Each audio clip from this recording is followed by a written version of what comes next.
രാത്രി 1:15 ഞങ്ങളിപ്പോൾ ഉള്ളത് മുട്ടത്താണ്. ഇന്നലെ തൊടുപുഴ വരെ വന്നിട്ട് വീട്ടിലേക്ക് പോകാൻ പറ്റുന്നത് ഞങ്ങൾ മുട്ടത്ത് ഞങ്ങൾക്ക് അറിയാവുന്ന അമ്മയുടെ വീട്ടിൽ സ്റ്റേ ചെയ്തതാണ്. നല്ല മഴ ഉണ്ടായിരുന്നല്ലോ. അപ്പോൾ രാത്രി ഞങ്ങൾ കിടന്നു തുടങ്ങിയപ്പോൾ ചെളിയുടെ മണം അടിച്ചിട്ട് ഞങ്ങൾ എഴുന്നേറ്റ് നോക്കിയപ്പം ഉള്ള അവസ്ഥ ഞാനിപ്പോൾ കാണിച്ചു തരാം. കണ്ടോ, ഇതാണ് ഇപ്പോഴത്തെ അവസ്ഥ. പെട്ടെന്ന് കയറിയ വെള്ളമാണ്. ഒരു 9 മണിക്ക് തുടങ്ങിയ മഴയാണ്. നിമിഷം നേരം കൊണ്ട് വെള്ളം ഇത്രയാണ്. നമുക്ക് വെളിയിലോട്ട് ഇറങ്ങാൻ പറ്റാത്ത അവസ്ഥയാണ്. 2018 ഫ്ലഡിൽ പോലും ഇത്തരം വെള്ളം ഇങ്ങനെ കയറിയിട്ടില്ല. എവിടെ ഉരുള് പൊട്ടിയതാവാനാണ് ചാൻസ്. എന്നായാലും എൻ്റെ ലൈഫിൽ ഫസ്റ്റ് എക്സ്പീരിയൻസ് ആണിത്. ഈ സമയം ഞാൻ ഈ ഫ്ലഡൊക്കെ ഉണ്ടാവുന്ന സ്ഥലങ്ങളിലെ ആൾക്കാരെ പറ്റി ഞാൻ ഓർക്കുക.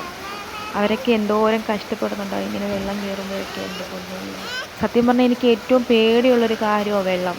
എന്നായാലും വല്ലാത്തൊരവസ്ഥയായിപ്പോയി. എങ്ങനെയാലും ഇവിടുന്ന് ഞങ്ങൾക്ക് മാറണം. ഈ മഴയൊക്കെ കണ്ടിട്ട് നിൽക്കുമെന്ന് തോന്നുന്നില്ല. എന്തായാലും എല്ലാവരും സേഫായിട്ടിരിക്കുക. ഞങ്ങൾ എങ്ങനെയാലും ഇവിടുന്ന് മാറാനായിട്ട് നോക്കുക. ഓക്കെ, പ്രേ ചെയ്യാം നമുക്ക്.